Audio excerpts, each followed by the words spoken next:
আসসালামু আলাইকুম ওয়া রাহমাতুল্লাহি ওয়া বারাকাতুহু। আমি হাবিবুল্লাহ, আপনারা দেখছেন জিনের চিকিৎসা মিডিয়া। সম্মানিত ভাই ও বোনেরা, ইনশাআল্লাহ আজ আমি আপনাদেরকে বলে দেওয়ার চেষ্টা করব যে জিন সাফের মাধ্যমে যদি আপনার আক্রান্ত হন তাহলে কি করণীয়।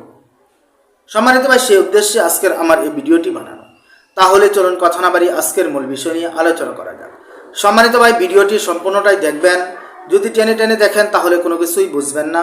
জিনের চিকিৎসা মিডিয়া চ্যানেলটি যদি ভাই সাবস্ক্রাইব না করে থাকেন, সাবস্ক্রাইব করে দেন, পাশের বেল আইকনটি বাজিয়ে দেন, অল সিলেক্ট করে দেন।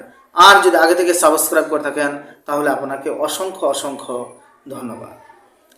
অনেকে আছে জিন সাপের দ্বারা আক্রান্ত, কথাগুলো খেয়াল করে শুনবেন।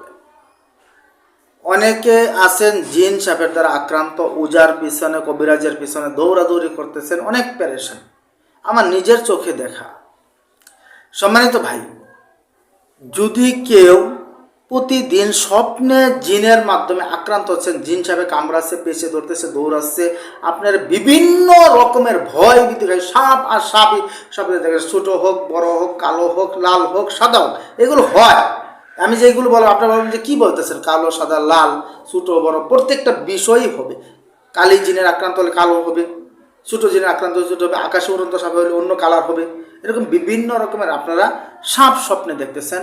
আপনারা স্বপ্নের মাধ্যমে, বারবার করতেছি স্বপ্নের মাধ্যমে, খেয়াল করবেন, স্বপ্নের মাধ্যমে সাপে আপনাদেরকে কামড় দিতেছি, আপনি পেরেশানি হয়ে যাচ্ছেন, আপনারা দৌড়াদৌড়ি করতেছেন যে এটা মানে তাহলে উজার প্রয়োজন না, কোনো কিচ্ছুর প্রয়োজন নাই। আপনারা সকালে উঠেন, যে কোনো কিছু না করলেও আলহামদুলিল্লাহ আপনার কোনো ক্ষতি হবে না, কোনো কিচ্ছু হবে না। এই যে স্বপ্নে যে সাপে কামড়াচ্ছে করছে, কোনো কিচ্ছু আপনার হবে না ইনশাআল্লাহ। আপনার যদি তারপরে শরীরটা একটু ব্যথা ব্যথা অনুভব হয়, সূরায়ে ফালাক সূরায়ে নাস পরে পানিতে ফুঁক দিয়ে পানি পান করে ফেলবেন, ওই পানিটা শরীরে দিয়ে একটু মাসাজ করে ফেলবেন। এখন আরেকটি কথা খেয়াল করে শুনে, যদি জিন সাপে বাস্তবে ঘুমে না, বাস্তবে কামড় দেয়, তাহলে কি করবে? তাহলে আপনার কোনো কবিরাজের কাছে যাবে না, তাৎক্ষণিকভাবে এই সাপের বিষ নষ্ট করার জন্য হসপিটালে সাপের হুকুম, এখন থেকে আর কোনো জিনের কোনো হুকুম নেই। সাপে কামড় দিচ্ছে, জিন সাপে কামড় দিচ্ছে, এখন থেকে আর কোনো জিনের হুকুম বাদ, এই সাপের বিষ আপনারা যেভাবে নষ্ট করার ওভাবে নষ্ট করবেন। এটা ওই যে উজা কবিরাজের প্রয়োজন, ওই ইয়ার প্রয়োজন, এগুলোর কোনো প্রয়োজন না। যেভাবে প্রকৃতপক্ষে এই সাপের বিষ নষ্ট করা লাগে ওভাবে সাপের বিষ নষ্ট করবেন। সাধারণ সাপের যে হুকুম, এই জিন সাপেরও সেম হুকুম, যদি এটা আপনাকে বাস্তবে কামড় দিয়ে থাকে। আর যদি বাস্তবে কামড় না দিয়ে স্বপ্নের মাধ্যমে কামড় দিয়ে থাকে, তাহলে আপনার কোনো কিছুর প্যারেশানির প্রয়োজন নেই। এটা আমি আপনাদেরকে ক্লিয়ার করে দিলাম। অনেকেই বলে যে আমাকে স্বপ্নে কামড়াচ্ছে, অথবাই করতে চায়, মাথায় বিষ উঠে গেছে, উঠে গেছে, না, কিচ্ছুই উঠে নাই, আপনাকে জিনে আক্রমণ সরাসরি করে ফেলেছে, ভিতরে ঢুকে গেছে জিন।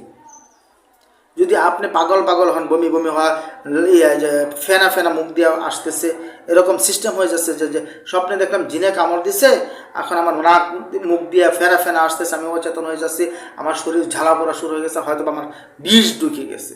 ভুল, সম্পূর্ণরূপে ভুল। এটা অভিজ্ঞতা না থাকার কারণে, এটা আপনার জিনের কোনো বিষই ঢুকে নেই, জিন ঢুকে গেছে আপনার শরীরে।